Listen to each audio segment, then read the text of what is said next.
because non-Arabs are hardly present. The conference met. The conference decided that the Khilafah was an essential part of the deen, that it was bid'ah and haram to abolish it, that the Khilafah must be restored, but we don't know how to do it. So let's go back home and come back after 1 year. That was the decision. We don't know how to do it. But in Mecca, you had the most successful representation of the entire world of Islam, because Britain really went to work on it. This conference is now convened, but strangely for the Wahhabi movement.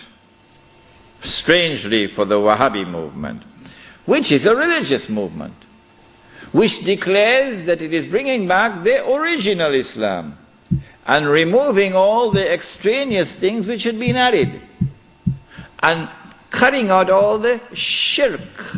So this is the real Islam. Well, then how come you don't even have the subject of the Khilafah in your agenda for your conference? We asked the Wahhabi movement, give us an answer. There is no answer. The answer is that the Wahhabi-Saudi alliance is now perpetrating a gigantic, a massive betrayal of Islam in abandoning the Khilafah.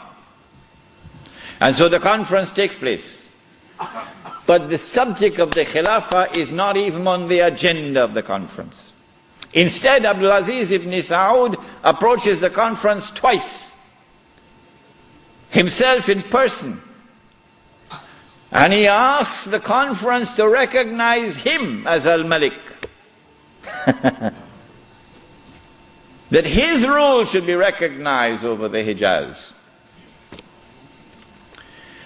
When the conference had heard His Majesty the King on both occasions, and the conference is now sitting down to discuss the matter, shall we recognize Saudi Wahhabi rule over the Hijaz? The leader of the Indian Muslim delegation jumped up to speak first. He spoke first. His name was Maulana Muhammad Ali Jawhar. He got up and he told the king, get lost. We'll never do that.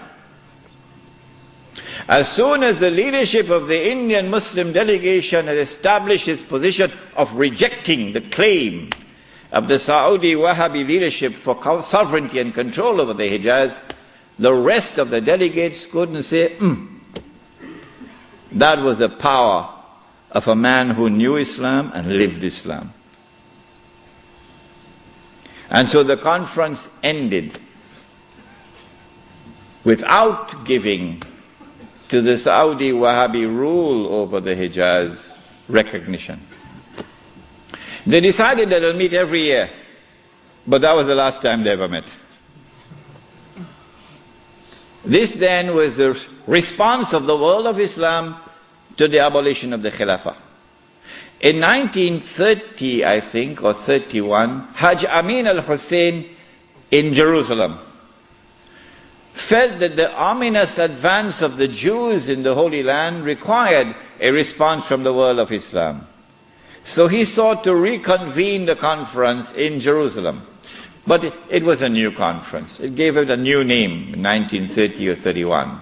They call it the Al-Aqsa Conference, or the Mu'tamar al-Am.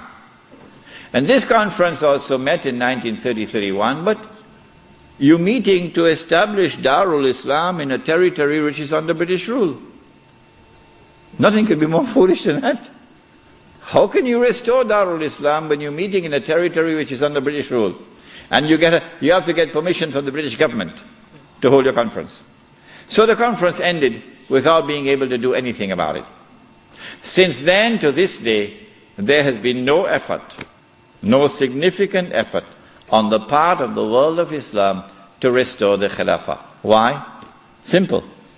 Because you cannot restore the Khilafah unless and until you can liberate the Hijaz, Makkah and Medina. You can't do that. when the Hijaz, the security of the Hijaz is underwritten by Uncle Sam? What is the replacement of the Khilafah?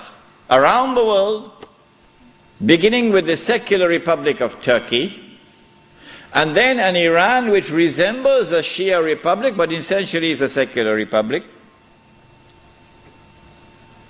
and then the secular Republic of Pakistan, which of course has now become the American Republic of Pakistan. And then in 1933, the Republic of Saudi Arabia, but they're parading as a monarchy. But it's actually a secular state, because it has all the trappings of a secular state. A secular state has territorial sovereignty. The state of Saudi Arabia has territorial sovereignty. A secular state has citizenship. Once upon a time when I went to Mecca, I was Muslim. And the only difference between me and my fellow Muslim who was resident in Mecca was that I was Musafir and he was Sakin. Other than that, we're the same. But now, I am a foreigner. If this is not bid'ah, I should change my name. I am now a foreign national. And they are Saudis. And all the oil that Dajjal discovered underneath the soil belongs to them. They own it.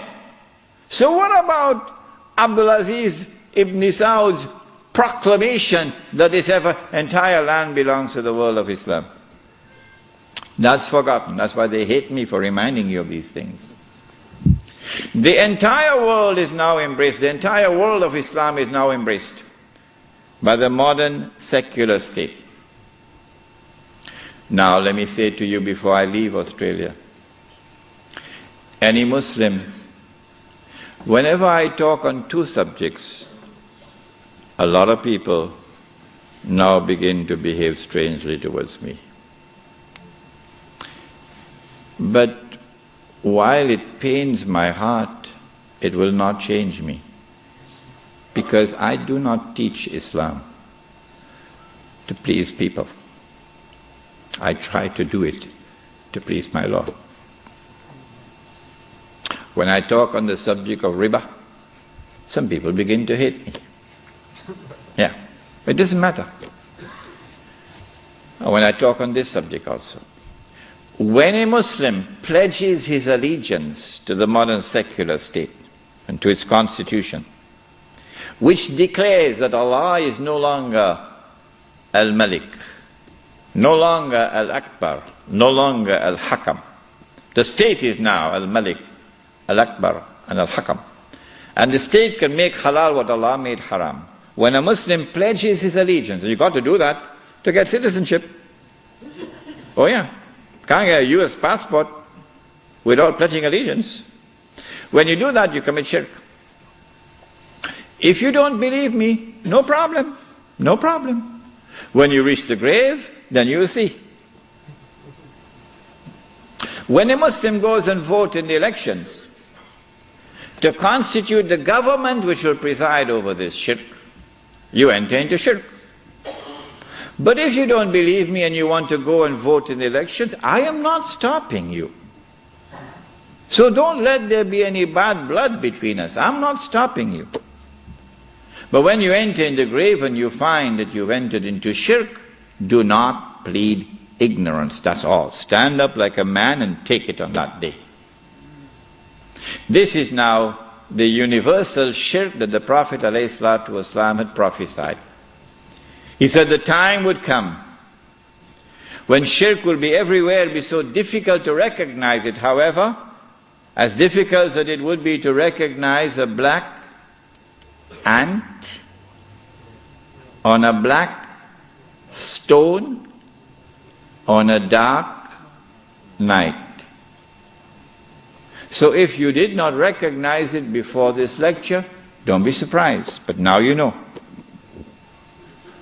This universal Secular state is now used to embrace all of mankind, including the world of Islam, in political globalization. So that eventually you have one government over all of mankind, eventually the Jews will now rule the world using that structure. That's about to happen. We already made significant progress towards that day.